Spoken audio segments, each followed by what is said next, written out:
بسم اللہ الرحمن الرحیم۔ اسلام کی تاریخ کے بارے میں کچھ معلومات۔ اسلام کے معنی ہیں اللہ کی مرضی کے آگے سر جھکا دینا اور پوری طرح اپنے آپ کو اس کے سپرد کر دینا۔ اللہ کی مرضی اس کے احکام پر چلنے سے حاصل ہوتی ہے۔ جس طرح اللہ نے انسان کی مادی ضروریات پوری کی، اسی طرح اس نے انسانوں کی روحانی ضروریات پوری کرنے کے لیے ہر زمانہ اور ہر قوم میں اپنے رسول بھی بھیجے۔ اب ظاہر ہے اسلام کی تاریخ دنیا میں اللہ کے پہلے رسول کی آمد سے شروع ہوتی ہے۔ یہ پہلے رسول آدم علیہ السلام ہیں، جو کہ پہلے انسان بھی تھے۔ مفسر قرآن حضرت عبداللہ بن عباس رضی اللہ عنہ نے فرمایا کہ حضرت آدم علیہ السلام کی تخلیق سے تقریباً 2000 سال پہلے اللہ نے جنوں کو آباد کیا۔ جب جنات زمین میں فساد مچانے لگے تو اللہ تعالیٰ نے ابلیس کو فرشتوں کی مائیت میں بھیجا کہ جنات کو سمندروں اور جزیروں کی طرف بھگا دو۔ ابلیس نے فرشتوں کو ساتھ لے کر جنات کو سمندروں اور جزیروں کی طرف بھگا دیا۔ ابلیس خود بھی جنات کی نسل سے تھا، لیکن کثرت عبادت کی وجہ سے اللہ تعالیٰ نے اسے فرشتوں کا سردار بنا دیا۔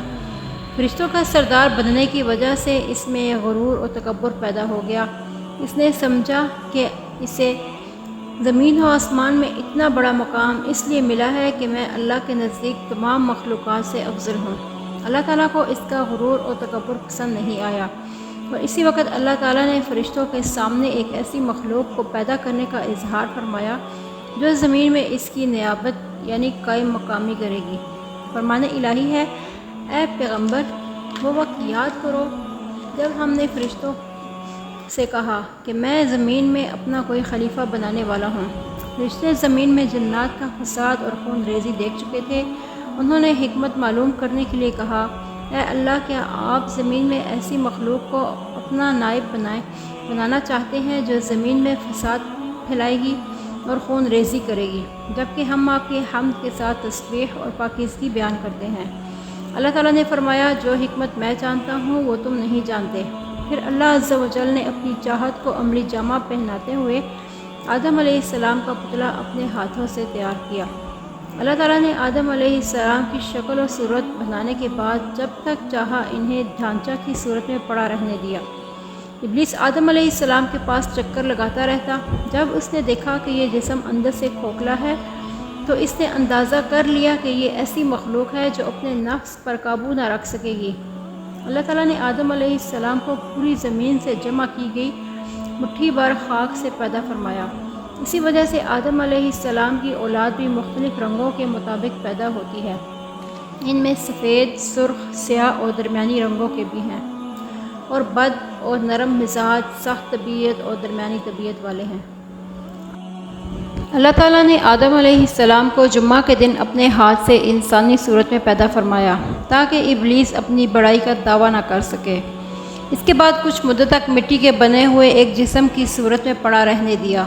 فرشتے اور ابلیس اسے دیکھ کر خوف زدہ ہوتے۔ ابلیس گزرتے ہوئے اسے ٹھوکر مارتا، جس کی وجہ سے ایسی آواز پیدا ہوتی جس طرح مٹی کے بنے ہوئے برتن سے کسی چیز کے ٹکرانے کے بعد پیدا ہوتی ہے۔ اسی لیے فرمان الہی ہے، اللہ تعالیٰ نے انسان کو ٹھیکری جیسی بجنے والی مٹی سے پیدا کیا۔ اللہ تعالیٰ نے آدم علیہ السلام کو پیدا فرمایا تو 60 ہاتھ لمبا بنایا، پھر ان میں روح پھونکی اور فرمایا، جا کر فرشتوں کی جماعت کو سلام کیجیے اور ان کا جواب غور سے سنیے، وہی تمہارے اور تمہاری اولاد کے سلام کا جواب کا طریقہ ہوگا۔ آدم علیہ السلام نے فرشتوں کی ایک جماعت کے پاس جا کر السلام علیکم کہا۔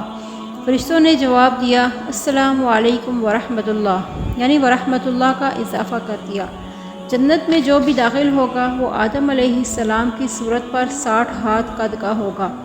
اس کے بعد آج تک مخلوق کے قد میں کمی ہوتی رہی ہے، یہاں تک کہ موجودہ صورتحال آ گئی۔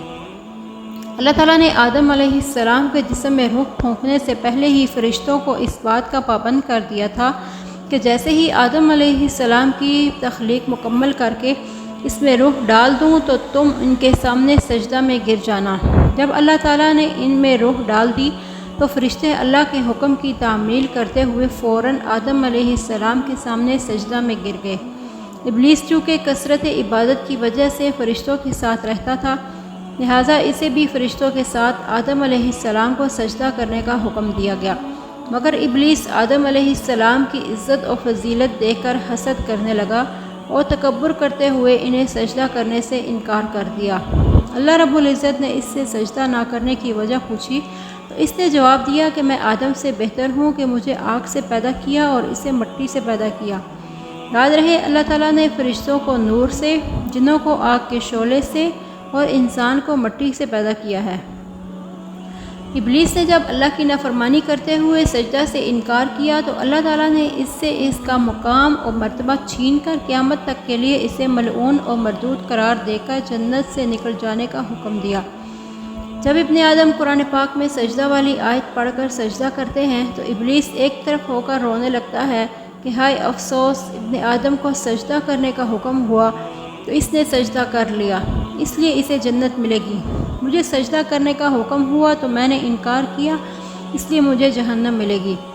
حضرت آدم علیہ السلام کو اللہ تعالیٰ نے اپنے ہاتھوں سے تخلیق فرما کر بلند مرتبہ عطا کیا اور فرشتوں سے سجدہ کروا کے آپ کے شرف و منزلت پر مہر تصدیق لگا دی۔ پھر آپ کو مختلف چیزوں کے نام سکھا کر فرشتوں پر علمی برتری ثابت کر دی۔ پھر اللہ تعالیٰ نے وہی نام فرشتوں سے پوچھے تو فرشتوں نے عرض کیا ہمیں تو صرف وہی علم ہے جو آپ نے ہمیں عطا کیا، فرمان الہی ہے۔ اور اللہ نے آدم علیہ السلام کو تمام اشیاء کے نام سکھا دیے۔ پھر ان چیزوں کو فرشتوں کے سامنے پیش کیا اور فرمایا مجھے ان چیزوں کے نام بتاؤ اگر تم سچے ہو۔ ان سب نے کہا اے اللہ آپ کی ذات ہر عیب سے پاک ہے، ہمیں تو صرف اتنا ہی علم ہے جتنا آپ نے ہمیں سکھایا، بے شک آپ کامل علم رکھنے والے، حکمت والے ہیں۔ اللہ تعالیٰ نے آدم علیہ السلام کو کہا فرشتوں کو ان چیزوں کے نام بتاؤ۔ جب آدم علیہ السلام نے نام بتائے تو اللہ تعالیٰ نے فرمایا کیا میں نے تم سے نہیں کہا تھا کہ میں ہی زمین اور آسمان کا غیب جانتا ہوں، اور میں جانتا ہوں جو کچھ تم ظاہر کر رہے ہو اور جو تم چھپا رہے ہو۔